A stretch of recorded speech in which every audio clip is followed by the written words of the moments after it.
I'm making reels for businesses and brands to post on their own page. The main one for me is the work that I do with tourism boards. I think you've got to be firm too with your pricing, and I think for me too, I've learned a lot from experience by just like going up a little bit each time to see like, oh, will people go for this? Will people go for this? And that's how I've kind of landed where I am today. I was making $2,500, $3,000 a month. What did your company do this last month? Almost $14,000. What's up, everybody? Welcome back to another episode of the podcast. Today is going to be a great episode. We have Jessie Bull on the podcast, and Jessie is amazing. She's awesome. She's a recent mastermind grad. Yes, she went full-time in September of last year. She just had an awesome milestone you'll hear about in a few minutes here last month. And she's also from the Whistler area. She's from the Vancouver, Whistler area, so British Columbia. Shout out to all the people from BC that listen to the podcast. And this is an awesome episode because not only is she killing it right now, what she's killing it is in something that's really awesome. Yes. And that is social media management and UGC. Yes. So if you are new to our podcast, we've been talking about UGC for a long time now, and that it might just be the most momentous thing in the creative industries. And we're not just saying that because we're watching people like Jessie take advantage of it.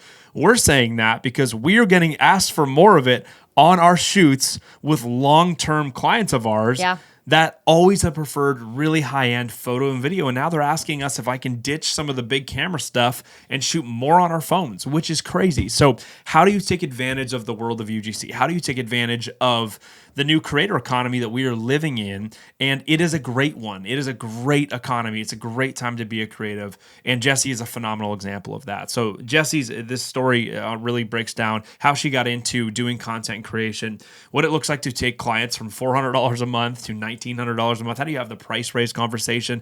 And literally a step-by-step plan talking through what it looks like to set up a business and start as a UGC creator, which is great. It's such an inspiring episode with Jessie. And as Joey said, Jessie is a recent mastermind graduate. She graduated from round 14. She was absolutely awesome. She's a part of our grad community, which is so fun. But this week is a special week, you guys, because this is the 1 week out of the 2 weeks a year where we take applications for our 6-week mastermind. So we are running round 15 of the 6-week Creative Rise Mastermind, and it gets started on March 15th, but we're taking applications this week and this week only. So we are so excited. We are already filling up this next round with incredible creatives from all around the world. We have people from the US, we have people from Canada, we've got people from Australia, we've got people in the brand space, the wedding space, we've got people who are already hitting 6 figures in their business, we've got people who are just starting out. We've got some really cool, talented people. Great mix of creatives, from all around the creative industry, from all around the world, who want to come together and go, let's take 6 weeks to really dial in the business systems in my creative business so that I can build a 6-figure foundation that's going to serve me so well in 2026. So we're only taking 35 creatives. That is it. That is our cutoff. And so if you want to be one of those 35 creatives, we've got limited spots left. Go to creativerise.com. You'll see application buttons everywhere. It's a no commitment application, so you can apply, jump in there. You can ask us some questions. We'll get back to you on whether or not we think this is the right fit for you for this round. And if it's not, we'll be super honest. And we are so excited for round 15. Everyone that's already in, it's a killer group so far. So I want you to join them. If you are a killer, you're like, this year is going to be my year. 2026 is going to be the best year. We can help you do that. And this is going to be a great week to do that. So get your application in. We're taking applications until Sunday for the limited 35 spots. Most of them are already gone, but the remaining applications that are going to come in from now until Sunday are going to fill those last spots. So really excited about that. But guys, here is our episode with Jessie. Again, such a unique conversation about a very, very cool part of the industry that is growing very fast right now, the UGC space and the social media space. So here's our conversation with Jessie. Jessie, thanks so much for being on the pod. Jessie, welcome to the podcast. So glad to have you on the show. You are our first ever legit standalone UGC creator. I think that's ever been on the show. I don't know if we've ever had someone who's just a UGC person. So I'm very excited. We've had a lot of people that do it, but Jessie, we are so excited to chat with you today about your career, what you're building, UGC, all the fun stuff you get to do because of it. It's going to be so good. Yeah. How are you doing today, Jessie? Are you stoked? Yeah, I'm super stoked to talk about this. Let's go. Well, we are even more so excited to have you. Well, Jessie, we kick off all our episodes with rapid fire. So real quick, right off the bat, name, location, and what do you do?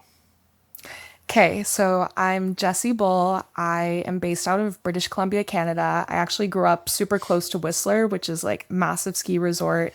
And I do UGC and content creation in the tourism space and also for like outdoors brands, and then also a little bit of social media management on the side. I love it. That is So cool. awesome. And when did you actually start your business? I don't even know if I know the answer to this question.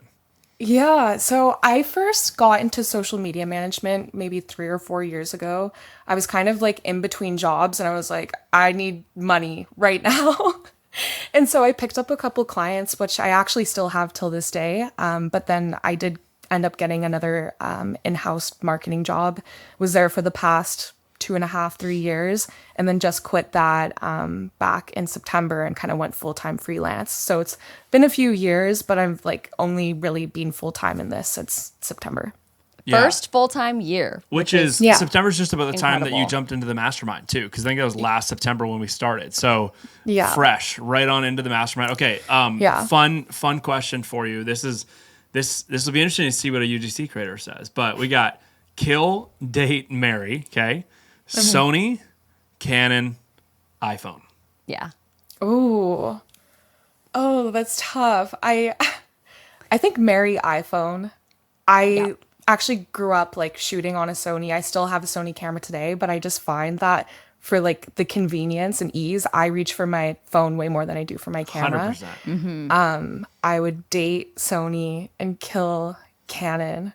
Even though I've used Canon cameras before and I really like them, like the color profile is amazing, but I've used Sony for like 10 years, right. so it's Yeah. hard to Hey, you know go what? You're I'm like common law married to Sony. Yes. You would marry iPhone, Yeah. common law marry Sony, I love and then it, yeah. we are going to ditch Canon. So iPhone, Yeah. we're gonna get into this today on the pod, but like Joey loves this conversation. I love this conversation because I was predicting like 6 years ago in this podcast that one day people will get paid thousands of dollars to shoot on their iPhones, and here we are, which is really, really cool. So Jessie, you are a living testament to that. We're so excited to talk more about it today. But all right, Christy's favorite question. We got the flop. So we're going to talk about some awesome things, Jessie, you've been a part of, you've gotten to do since September and really grown your business to be. But humanize yourself for a second. Give us some type of a flop, either for the last couple of years or since September, where you really like, dove in full time.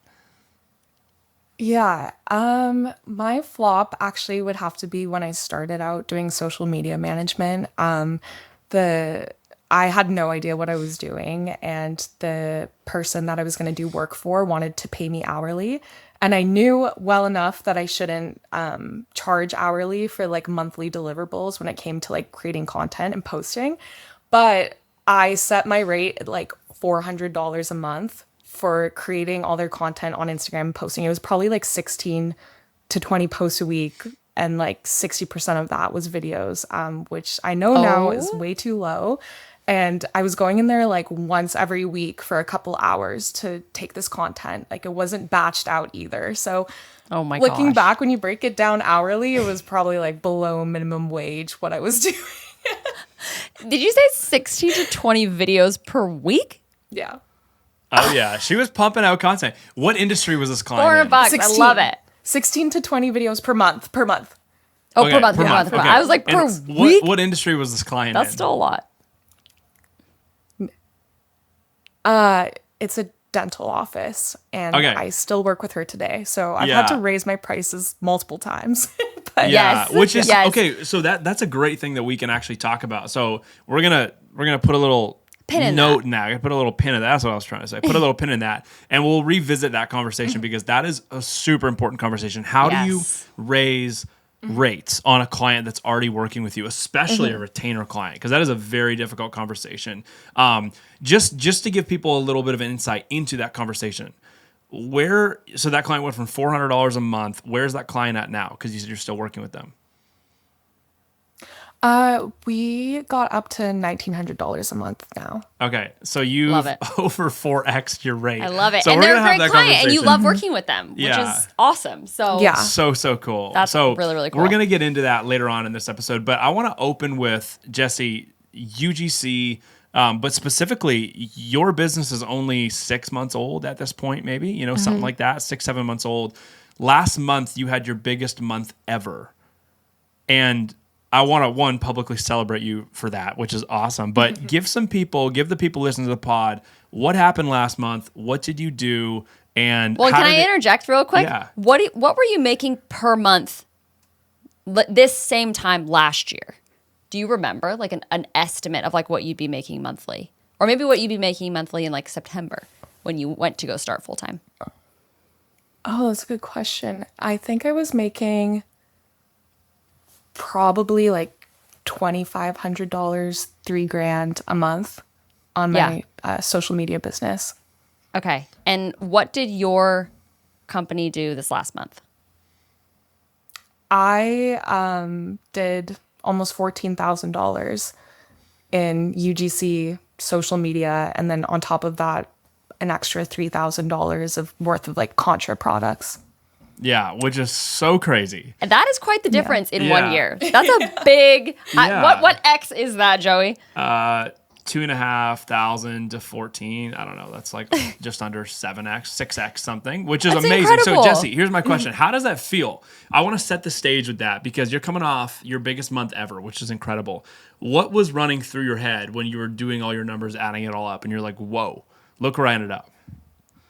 I could not believe it. Like, I didn't think that I would get to this point. And also, like, in all honesty, when I did leave my job, my goal for this year wasn't even really necessarily to like grow my business. It was like part of my reason for leaving, but it's also so I could like travel this year. And so to make that much 1 month, which is more than I ever made with like content creation and a full-time job combined in 1 month, like when that like wasn't even like my main goal to start is wild to me. Yeah, that's so awesome. So good. So amazing. So why don't we break down what you're actually doing? So your company is doing UGC. You are doing social media management. Define what UGC is for everybody. We've talked about that on the podcast before. Christy and I are huge fans of UGC and what's happening in the UGC space right now. But break down what is UGC in like its most simple format for people that don't really understand what it is. Yeah.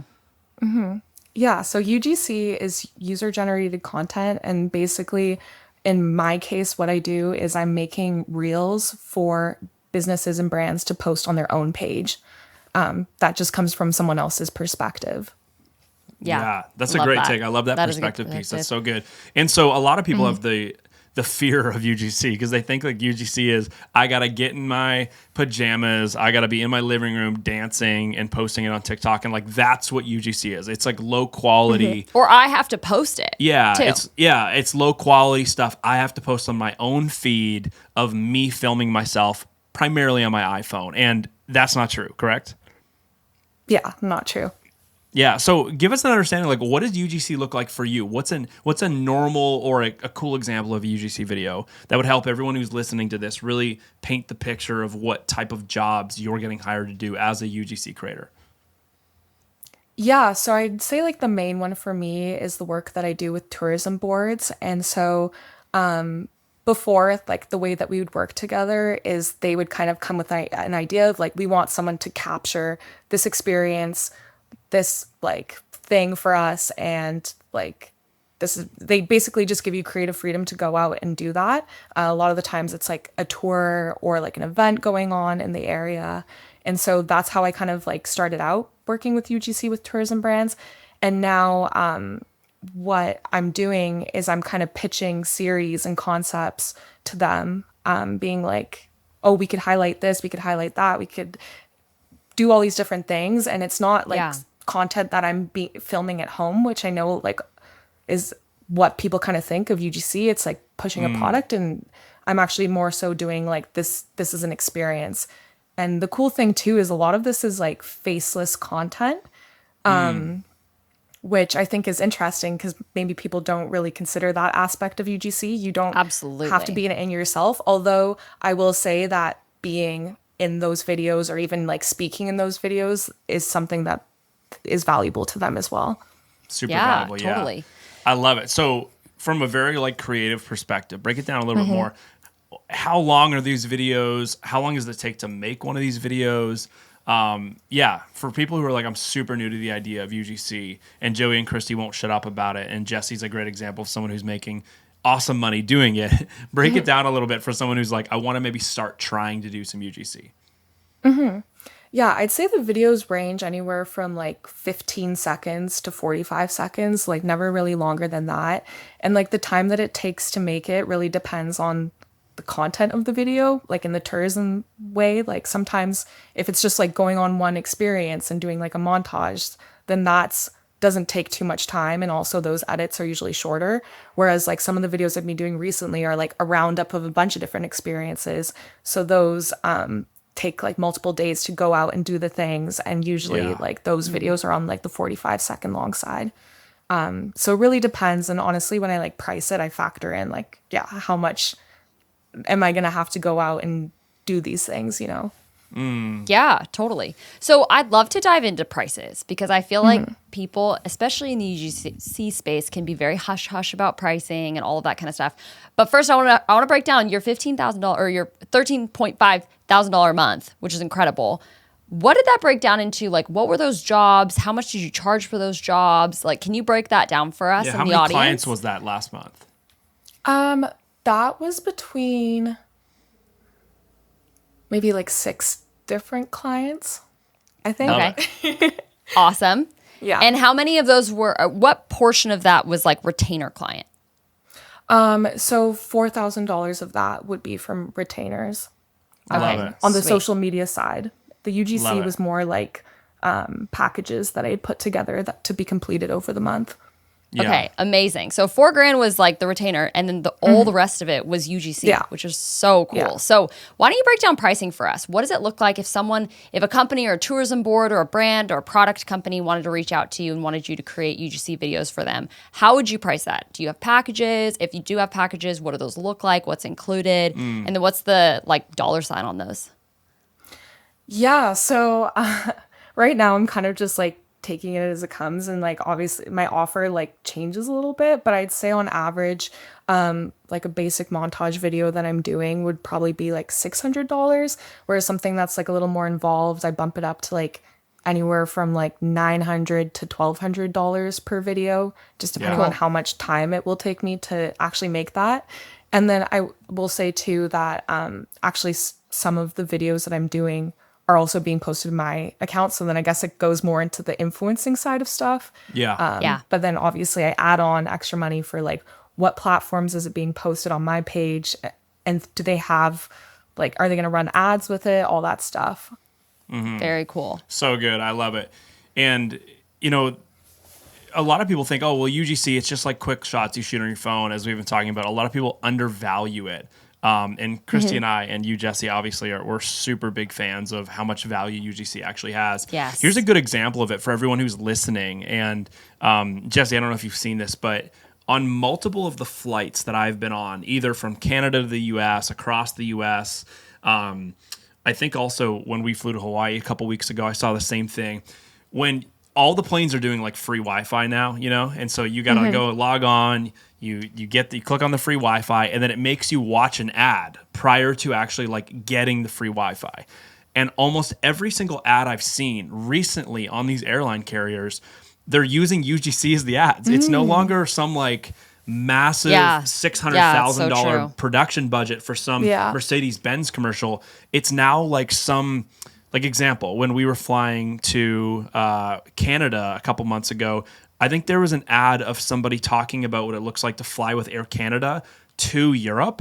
And it was literally some blonde chick on her phone, maybe in her like mid-20s. And she was like, I'm going to come with me as I like fly on Air Canada, whatever plane it was, over to this place in Europe. And it was like all the places she ate, all the things she did. And I was actually sitting, I was watching this. I was like, oh, this is cool. Like Yeah. this feels like Yeah. organic social content Yeah. to me. And you know, normally when there's an ad, you're just like, oh, I got to watch this ad. Or you just like, don't look at your phone or whatever, you know. But I was like, oh, this is actually good. And all of a sudden it was over. And I was like, oh, I got the free Wi-Fi. It was so good actually that I didn't even realize what was really going on, and that they were using UGC as the ad until it stopped and they gave me the free Wi-Fi. And I was like, whoa, we are now at the point where massive corporations are valuing UGC over super high value production stuff for moments like this, when they're advertising to hundreds of thousands of travelers a day on their airlines, or sorry, a year on their airlines. So that's just a really good example of how UGC is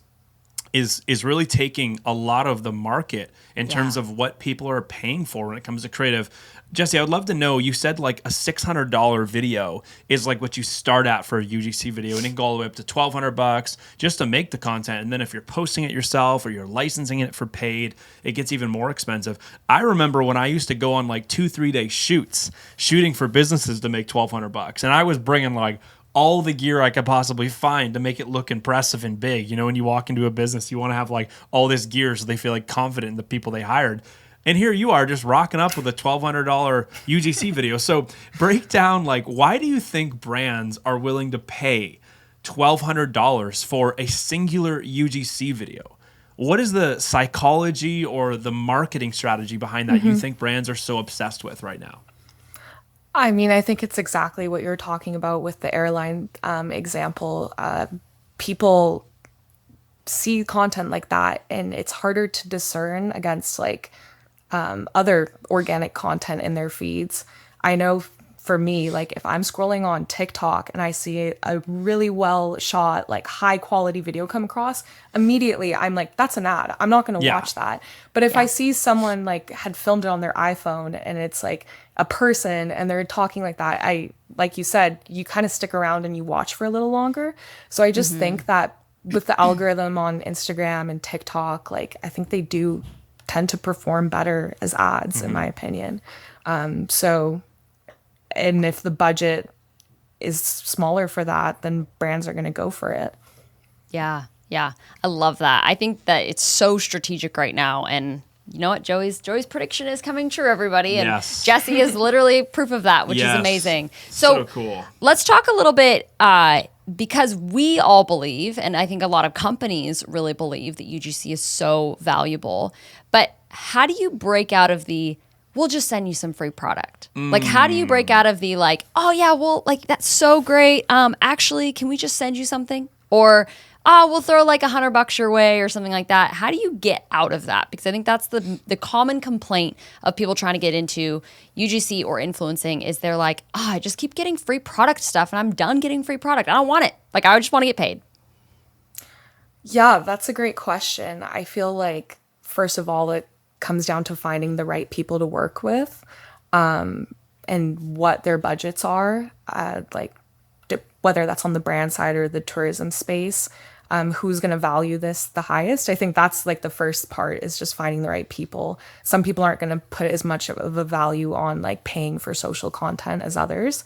But then on like the negotiation side of things, I think it's all about your pitch and kind of painting a picture of like why people will resonate with this, how it's going to benefit them. It's really like how you sell that in too. So I think you've got to be firm too with your pricing. And I think for me too, I've learned a lot from experience by just like going up a little bit each time to see like, oh, will people go for this? Will people go for this? And that's how I've kind of landed where I am today. What's a common mistake you see creatives when it comes to pitching brands, and they're just, again, either just getting ghosted or they're getting the like, we'll send you some free product. Like, what do you think certain creatives do wrong, or what's some things that you've done in the past where you're like, that doesn't make it, right? Or that's like a common problem? Yeah, I think one problem would be not coming with ideas already and just being like, well, what would you want me to do? I think that's like a quick way to like lose a lead. I think the way that I've kind of approached some of these emails and stuff, and honestly using the Creative Rise format, is just being like, hey, I noticed that you could use more of this. Like, you have really great photo content, but I noticed that you don't really have videos, or they're not really rooted in someone's experience. And then I kind of also link like examples of past work, to kind of like paint a picture, like come with some ideas that would specifically like benefit that business, that it could fill a gap that they maybe don't even realize they have, or sometimes actually I've received an email where it's like, you've hit the nail on the head. This is exactly what we were looking for. Like, we need someone to do this. And that just feels so good when you're able to like identify their problems. Absolutely. Well, I love what you're talking about. I think people need to like stop and write this down and take notes on what you're saying because, yeah, I think too many people go, hey, you know what? I would love to work with you or I want to work with your company and because I really like your staff, you know? And it's not based and rooted in the problems that the company has, which is probably attracting more people to their socials or they want people to stay longer on their videos or they want people to take action on their videos. And you're coming in with an idea. So you come in with a specific idea that's going to be helpful to the company and it's going to be something that really catches their attention and wants them to actually part with their dollars to say yes to you. So I love that. I think that's really, really great, Jessie. Giving ideas instead of just offering yourself, which is huge. Yeah, that's huge. And Jess, you said you still do some projects where there's an element of product exchange, right? I know you said last month you did $13,500 in your business, and you said another $3,000 of it came from free ski lessons, free lift tickets, you know, other free stuff, free apparel or clothes or whatever you had ended up getting. So, what's the balance? How do you balance that? Because obviously, as creatives, we want to be able to get paid to do what we love, right? And that's exactly why the show exists. That's exactly why Creative Rise exists. That's why, you know, we all met. That's why you joined the mastermind. But at what point would you say yes to something that is potentially free or is potentially a trade for product? Because it can be strategic. Yeah, definitely. And I think for me, my strategy is like, if it's to create content in an area that I haven't already done it, like AKA like, or basically like it helps build my portfolio in some way, then I'll say yes to it. I just got back from like a 2-night hotel stay where I'm making a video for them. And that's something that I didn't have anything in my portfolio of before. And also something that I would have wanted to just say yes to because it's awesome to have the hotel stay. And then on the other hand too, I would say if it's with a brand that I want to have like a long-term relationship with. Because I find like the number one thing I've learned from business is just like the relationships matter so much. And I kind of approach it from a like sometimes you have to give something free at the start to then get that work down the line and just to be like a good partner and show up. Sometimes I'll just accept some trade to begin with and then open up the conversation down the line of like, how do I get paid for this? When you do that, do you have a phrase or something like that that you say to ensure that they know that this is almost like a one-time thing? Because I think some people are like, I don't want to do something free because then they're going to expect me to do free things forever. Is there anything you say specifically when you are negotiating with a client where you're like, I would take a free stay or I would take the product first to help build the relationship, but I'd love to get paid the next time, you know? Yeah, I actually don't. Like, I usually, do the thing to start. And then it's like after everything's delivered and they've seen kind of the work that I've done and just to say like how great it was to work together. And then that's when I kind of bring it up.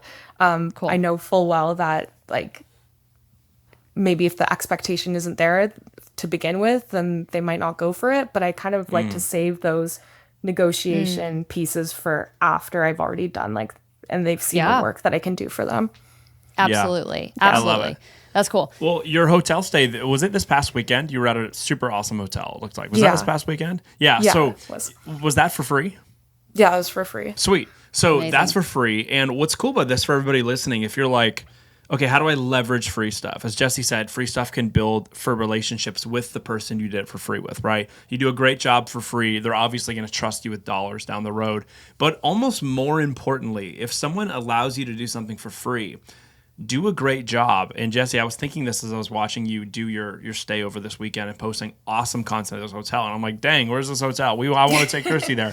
You know, what's cool about that is now you can take all that content you shot for them, build a case study around it, even if it's free, and you can start pitching their competitors, pitch other people in their industries, right? So do you have any examples of you doing that where you've leveraged a free job somewhere over here and then it's given you actually access to a paid job in a similar industry? I don't have a specific example, but I've definitely done that. Like as soon as you started talking about that, I was like, that is also another reason why I accept the free work sometimes. And it's funny because before like the winter season started in Whistler, I was like, there's so many hotels here that could use content. And I did pitch like all of them. Didn't hear back from any. This one kind of just came around, and next season I'm going to do exactly what you just said and use the work that I've done now to then go to them and see. That's like so good. I love that. So good. When it comes to pitching these brands and things like that, do you have any like red flags of like, here's clients that I think people shouldn't reach out to if they wanted to do work for pay, right? Like any red flags that you see over your time of just pitching or anything like that where you're like, hey, steer clear of these types of companies or these types of people or anything like that? That's a good one. I haven't really like noticed anyone specifically. I would say that for me, I guess just based on like my portfolio and like what's on my account, I think there is like, it's easier to go after like mid-sized brands and businesses instead of like the real big players, at least in like my experience, because sometimes those guys are harder to reach. But I just feel like kind of finding the overlap of like someone who has like the need plus like they're at like a size that maybe they have like the budget for something like this, but they don't have as many people approaching them. It's just like kind of strategic of like, well, like assessing who would actually want to work with you. Cool. But I don't really have like a red flag. Yeah. I would say maybe like restaurants, for example, cafes, like it's going to be harder to get paid for something like that. Yes. The margins are very slim. Yeah, very slim. Yeah. So I find that in my area, like and this kind of speaks to like what I want to do later in the year when I'm kind of done traveling, is there's so many like tour operators who are like high ticket, like clients, because it costs like $400 plus per person to go on a tour like that. So it's just like, if you can easily break down like what the price is for your video and how that translates to like the number of sales they need to make, and it's just like not that big of a difference, then I feel like then you're kind of good. Yeah. That's good. Yeah, so that's mid-size companies and higher value either services or products. Like that is a great strategy to look at and go, okay, I can reach out to everybody, but let me kind of focus on that specific clientele and really zone in on them, which is really cool. When it comes, this is another question I have around pitching, because I feel like everyone always asks this. Who asks for the price first? Who says the number first? Are you giving your rates or are you asking for budget first? What comes first? And there's really no right or wrong answer technically, but what do you do? I personally give my rates first.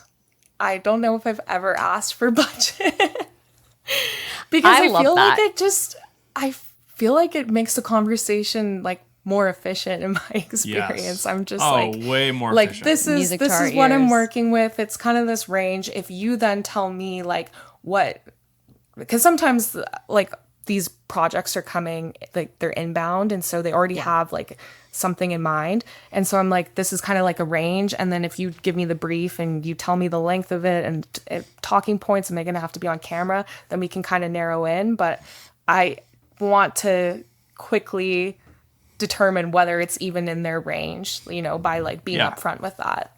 This makes me so happy. You don't want to waste your time. This makes me so happy because so many creatives are always like, oh, but if you say the first number first, you always lose. And what if they had $50 more, or what if they had $200 more? And I'm like, Jessie's sitting here at a $13,000 a month, and she's the one who always set her rates first. Yeah. So you can make great money doing that. For everyone strategy. Listening, like Jessie, obviously from what you just said, and Christy and I totally agree with this, we do the same thing. We almost never say, what's your budget? It's always, hey, here's an offer I think would solve your problem. Here's multiple variations of it. Here's a couple different pricing options on it based on what we could do to solve that at different capacities. This is like the best option. This is a good option. And this is a like barely get you by for what you need option. Which one, do you have budget for? We recommend this one. you know? And that's a way better way to go. And then you can always leave the door open. If they come back and say, hey, we're actually thinking about something else, you can say, great, well, what budget are you working with? And I can describe what it would look like for us to build an offer around that or build some services around that, right? Yeah. But Jessie, I love that. You're so right. You just don't waste your time, right? It's so time consuming to be like, well, what's your budget? And they're like, well, it depends. What are your rates? And it's like, well, my rates are kind of these, but it depends on your budget. It's just such a dumb conversation. Yeah. So I love that. I love that. Jessie, one of the things that you said earlier that I thought was really great was you said you were pitching. This is kind of on the pitching side still. You're pitching series to companies. So I want you break down. Let's actually get into like some UGC content strategy. Yeah. So what are good examples of UGC videos that like brands pay for? And then what are the top things you tend to see yourself pitching in terms of like what's the actual UGC video concept and why are brands paying for those right now? Right. Yeah. I think in like the tourism space, the series like made total sense because like my one like the tourism board I work here locally, it was kind of just like these one-off videos depending on what tour they wanted to promote, all this stuff. And so I was like, hey, like I noticed that on social media, a lot of people will make these guides for like a certain location of like places to visit. And I noticed that they get so many saves and shares. And so I kind of pitched this series for the season being like, hey, what if we did like best of winter and it's like this category and this category and this category. And then people can kind of save that for when they plan their trips. And so they really like that idea. And that's one of the things I've been working on this month. And then I would say like on the brand side, actually, Joey, you kind of brought this idea to me too, where it's like, can help with the consistency of their content, especially if you're like, facing the camera is like someone who can like keep showing up and something they can look forward to. And just like, even like if people are just scrolling and they don't follow you and they see your reel and they notice like a pattern, then they'll be like, oh, this keeps coming up. Maybe I should check it out. I think that is also like valuable too. I forget what the second part of your question was. I was just saying, that's what it was. It was, what are you actually pitching? Like when you are pitching to a brand, because I know you're not just writing emails or sending video DMs or Instagram DMs that are like, hey, I'm a UGC creator. We should work together. You're pitching people saying, hey, here's something that I think would be a great content piece for you, or here's multiple content pieces that I can create for you. Here's why they're going to be effective for you, right? So I think what we're getting at here is like for the person who's like, I feel new to a UGC or I feel new to content strategy, because Jessie, what's really cool about what you're doing is you're not just a UGC creator. Someone's not coming to you with a script and saying, stand in front of the camera, wear these clothes, light yourself properly, and read the script. You're actually more of a like content strategist and a UGC creator, right? Which means you're like a content partner, which is why you just had a $13,500 month last month, because you're actually studying what's making good content, what's helping brands get attention, keep attention, and convert attention, which is why tourism boards hire you, which is why brands are hiring you, right? So for everybody listening, it's super important you just don't pitch yourself. You pitch content strategy ideas. And as Jessie said, it might be you're pitching a consistency problem where, they've maybe got some good content, but they don't have enough of it. And you're pitching them, hey, I want to help you create better content more often. Maybe they've got a lot of content, but it's not good. And it's like, hey, I want to help you create better content more often because you don't have really high-end quality content. Even if it's UGC, it can be incredibly high quality. Or I want to help you with series. I want to help you make guide-based content that's going to get a ton of saves. Like, here's the top 6 things to do in Whistler if you're not skiing for the day. It's like, oh, that's interesting. If I'm not on the ski hill, what else can I be doing? That's going to get a ton of saves. So it's very strategic, which I think is huge. And I think that, Jessie, is why you're able to pull off $600, $1,000, $1,200 UGC videos, and you're able to shoot multiple of them in a week for a company and have, invoices going out that are worth thousands and thousands of dollars because you're not just showing up and standing in front of your camera, recording yourself, reading a script someone gave you. You're actually doing a lot of the content strategy work yourself, and they're hiring you for that too. What's your thoughts on that? Yeah, I agree. And I think that made me realize like the other tourism package that I sold in this month and did was not like a series of the same type of video. It was like a variety of content that I was like, oh, you can kind of pick and choose. Like we can do like this type of video. We can do this carousel post. We can do this other type of video that kind of helps them fill out their calendar with a variety of different content. Sometimes people need that. So I think it's just like, yeah, being the content strategist and kind of figuring out maybe different things that whoever you're trying to work with needs helps you land deals better. But yeah, you can take a number of different approaches. Yeah. That's awesome. So good. I love that. That's great. Well, Jessie, let's get into the conversation about raising your prices on retainer Yes. clients. So just a little bit of context for everybody. When we first met you, you joined our 6-week Creative Rise Mastermind round 14, which was an awesome round. Awesome people in there. And I remember when you first joined, you're like, okay, I've got a couple retainer clients, but the prices are not where I know they could be, and I really want to get them up. And you went through that price raising conversation with your clients. You've actually gone through it a couple times. Give us a little bit of context on that for people that are like, I feel like the price raise conversation is awkward. Bring us into the world of Jessie. What did it feel like? How did you approach it? And maybe start with the result. Like, and what if you did price anything wrong, yeah, that what you're price like, did you I did go this from, and it did not work out well. And now what's the price at now? Yeah. Yeah. I think it's always an awkward conversation. Like I always freak out when I have to do it. And I think one thing that I did wrong was probably set my prices too low to begin with, but that was like my very first deal. And so I was like, wow, I'm really like fighting against myself. And then having them be like, what has changed to like make this jump? And then I kind of just had to be like, my circumstances have changed. Like I really like working with you, but like this is kind of what I have to do. And I feel like what definitely helped me have those conversations too is not just like ask for the price, like to raise your rates, but also open up the conversation of like, how are things working? Is there something that I can do differently to bring you more value at the same time? And so like my last price jump, because this is like the client that started out at like $400. I think I was at maybe like $1,000 when I went into Creative Rise, and then brought that up to like $1,900. And I think with that price jump, what was important was kind of putting together like a deck of the strategy changes and how that's going to relate to more patients coming to the office. Just really clearly painting a picture of like, I knew I needed to increase those rates, but I'm like, I need to make this also seem worth it for them, that it's just not like they're getting the exact same service.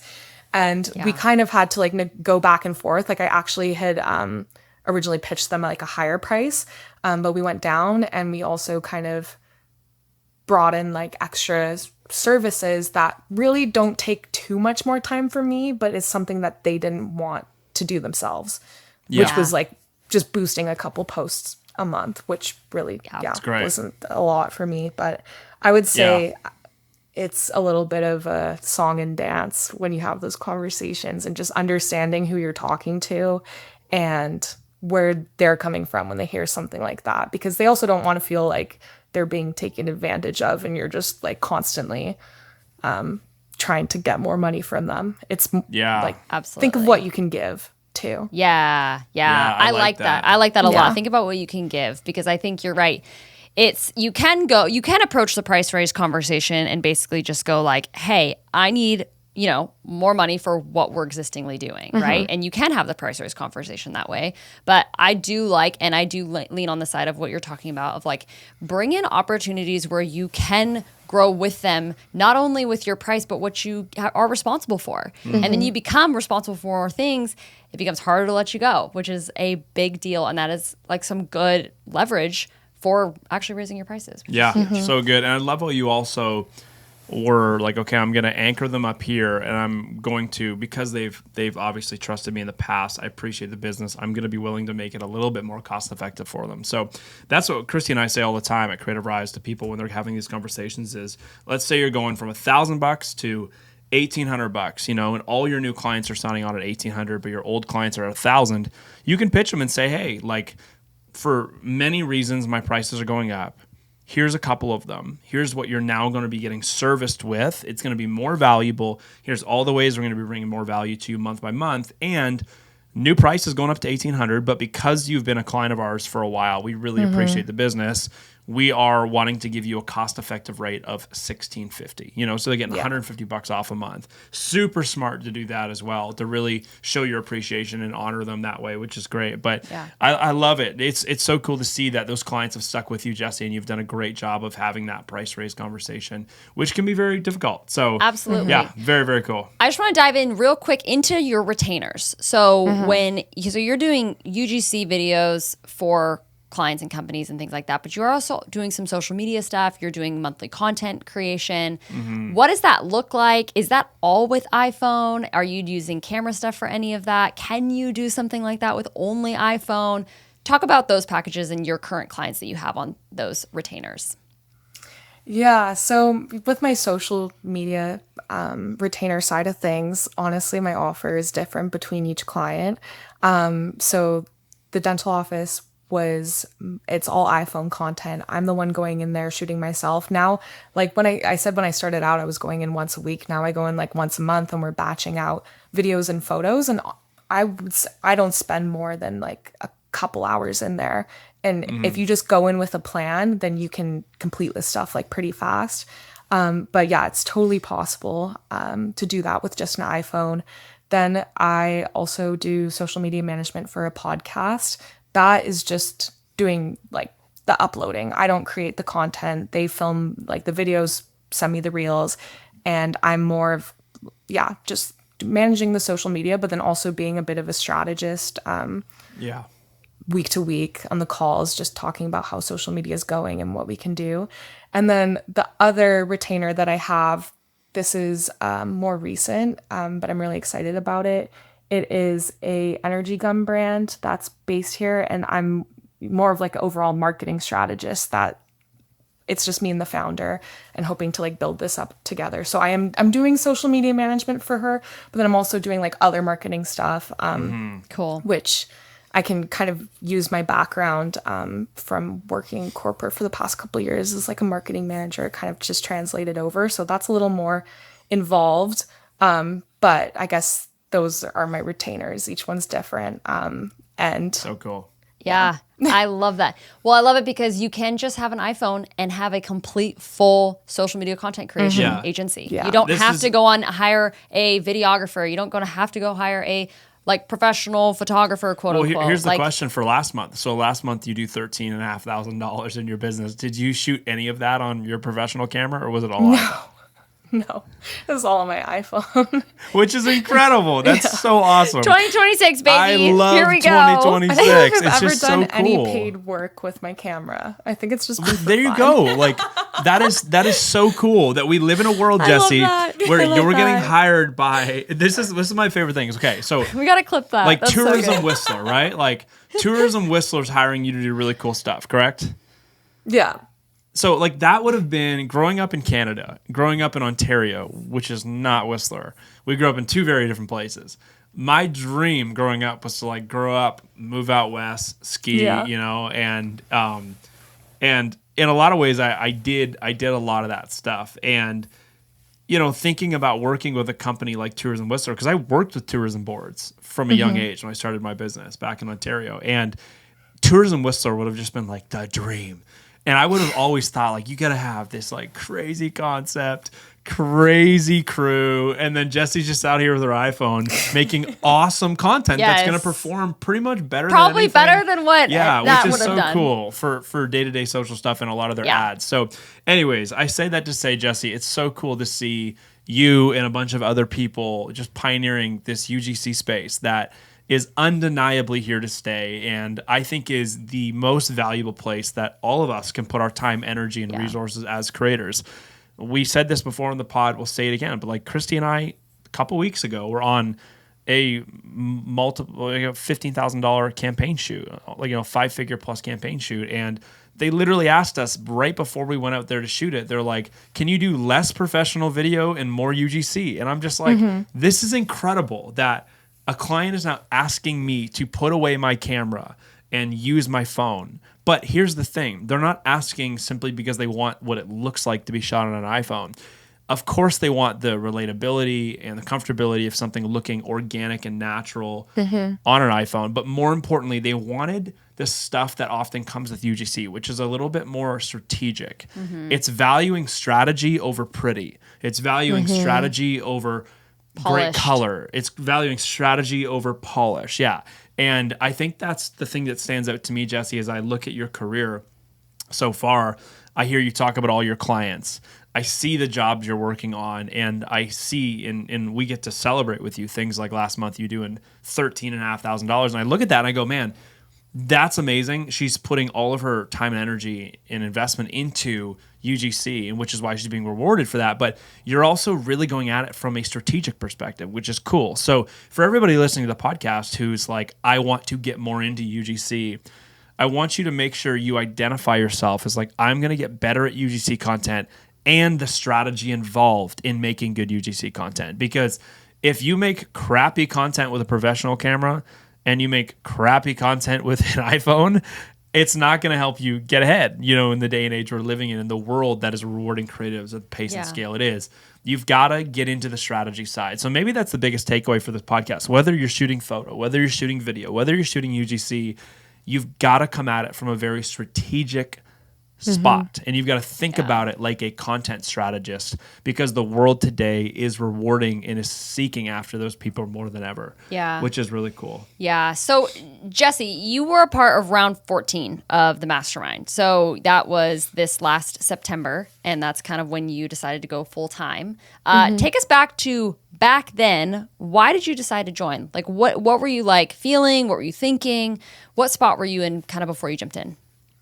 Yeah, so joining at that time was probably the perfect time for me. Like I already knew I was leaving my job in September, and I did want to focus more on my freelance work. So I knew this would be kind of like a good starting point to get as much information as I can of like how to build this business, because before that I was kind of just doing it randomly. I wasn't really like focused on growing it too much because I already had a full-time job.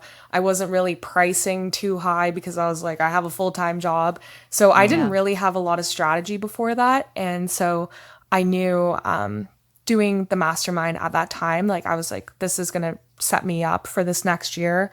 Because like I said, my goal really this year was to kind of just like travel and then do this too. But I think I'm so glad that I did it. And also I know like a lot of the stuff that I learned at the mastermind, I have plans to like implement it like later this year. Like I've already like made a lot of changes to the way I do my business, but especially when it comes to like retainer work and stuff like that, once I'm settled near the end of the year, that's when I'm really going to like put it into full effect and like try and get more retainer clients in the UGC space.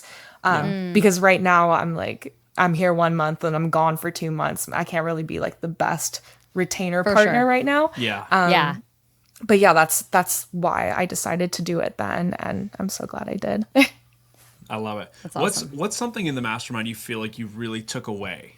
What was a big either aha moment or just something that you felt like a shift that's allowed you to have the business you've had today?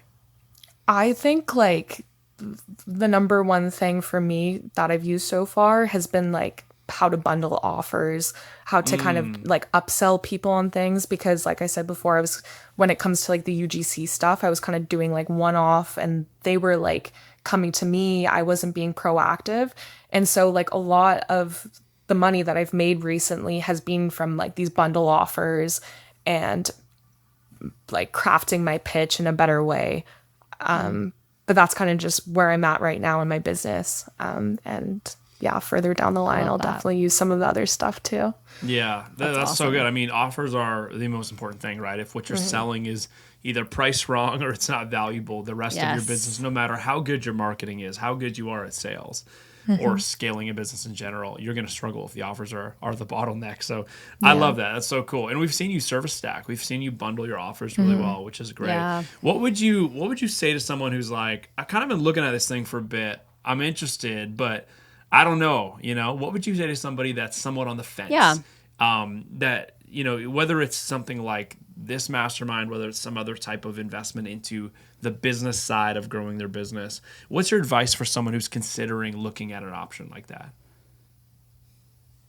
I think it's so important to invest in your education and even just like be a part of a community of other people who are also doing the same thing. I think when you're doing it on your own, you kind of feel lost. Like you don't know what, like at least in my case, I had no idea like what standard prices were. Like I was kind of just figuring out on my own. And so I feel like I can help like accelerate my business way faster now because I have like the proper tools to help me and set up like that foundation. I think if I was still just kind of doing this on my own and never invested in learning more about this stuff, I think there's no way I would have had a $13,500 month. I probably would still be at like 3,000. But I think, giving yourself those tools as a creative is so important. Yeah, absolutely. Well, and it's just the hard work of putting it in, like putting the tools to action. You did such a phenomenal job at that.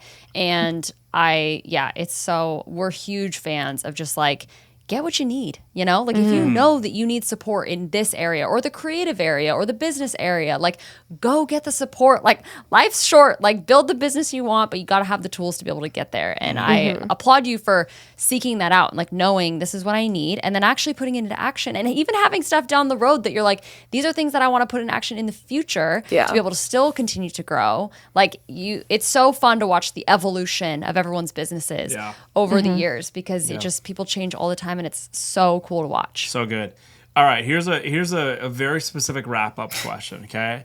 I want you in 3 sentences or less to answer this question. If someone is trying to get into UGC, what is your best 3 pieces of advice for them to land their first client?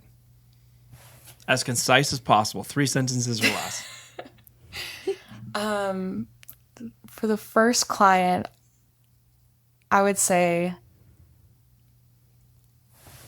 maybe already create the content that you want to sell. So you already have the portfolio. That's good. Know what you want to do for them before you go in with the email. And then have an offer. Yeah. Have an offer in mind. And I don't know what the third one is. I would say just like be a good partner, deliver stuff on time, don't leave them hanging, and hopefully that you get a deal. That's I awesome. love it. So the first one was, what was the first one again? I forgot the first one. What was the first one you said? Create the content. Create the content you want. Create the content you want to sell. Yeah. Make sure that what you're doing is actually an offer that's like ready to go and it's going to solve problems for someone rather than just being like, hey, I can do whatever you want me to do. And 3, be a good partner, deliver on time, have good communication. Boom. That's all you need. I love it. That's so good, Jessie. That's awesome. That's so good. Well, Jessie, thank you so much for being here. We so appreciate it. Yes. If people want to follow along and see all of this amazing UGC that we keep talking about, where can they find you? My Instagram mostly, it's Jessie_Bull.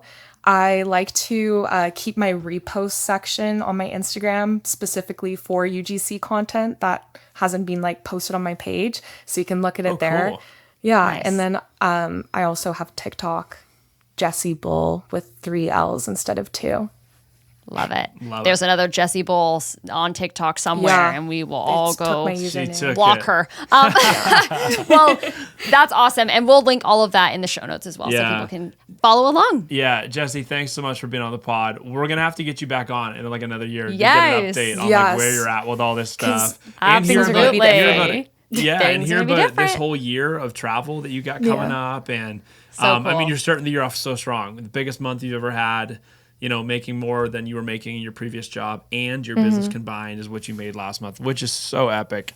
You're getting to travel a ton this year, and it's all just super awesome, cool stuff. So from us, thanks for being on the pod, and we just want to publicly just like congratulate you on everything you got going on. It's so Yeah. cool to see. So thanks for you, allowing guys. us to be a part of it. It's been so cool. Yeah. Thanks, Jessie. Yeah, thanks for having me on. Well, what a great episode with Jessie Bull, and I hope you walk away with this episode with a couple things. Number one, UGC is not going anywhere. You need to start adding it to your services, whether you're in the wedding space or in the brand space. Number two, there's never been a better time to be a creative. Jessie's story is a great example of that. And maybe third, smaller one in there, but it's a gold nugget, wearing the hat of a strategist with your clients, not just showing up and, holding a camera, clicking record or clicking, the shutter button to take photos, actually learning strategy, content strategy, and implementing that into your business and being seen as a partner. That is incredibly beneficial in 2026. So Jessie's a great example of that. Christy and I are massive proponents of that. In 2026, you have to become more valuable than someone who can just click a button. And learning content strategy is a phenomenal way to do that. So hopefully this episode helps you learn more content strategy, specifically around the UGC space. And so, if you want to go hang out with Jessie online, make sure you go follow her. All of her links are in the description of this podcast. And last reminder, guys, we're taking applications for round 15 of the 6-week Creative Rise Mastermind until Sunday. So if you want to get in, go through the exact same process Jessie went through to learn offers and pricing, branding, networking, marketing, ads, organic and paid, learning how to sell, learning how to scale your business. We're going to teach you all of that in 6 weeks in a community with only 35 people, small batch learning. So it's super intimate. You get the support and care your business needs so you can implement everything with confidence and you can make 2026 the best year yet. Starting on March 15th, get your application in. Applications close this Sunday for the remaining few spots. We're so excited to see who's going to take the last couple of spots here. It's such a good group so far of photographers, filmmakers, social media managers, UGC creators in the wedding space and in the brand space. And they're from all over the world, which is going to be so awesome. So if you're looking for international community of people that get what it feels like to build a business, get the struggles, but also get the ways that it's awesome and it feels amazing to have wins, and you want to share that with people. And most importantly, you actually want to get the coaching community accountability around the proven systems to build yourself a 6-figure business foundation. This is the week to do it. So jump on in, get your application in. You can book a call with Christy and I. We'll give you a very honest approach to if this is the best fit for you or not. We'll lay everything out. You can ask us any question. We'll answer it with full transparency about the mastermind, our businesses, the experience, what you can expect to get out of it. And we will go from there and make a great decision for you and your business. So anyways, go to creativerise.com, link in the description. You can go apply there. But guys, so good to see you. If you love this episode, make sure you go share it with a friend, share it with somebody who is getting into the UGC world or someone who knows, they could be inspired by Jessie. And Jessie, again, thanks for being on the pod. Guys, everyone go follow her. We'll catch you guys next week.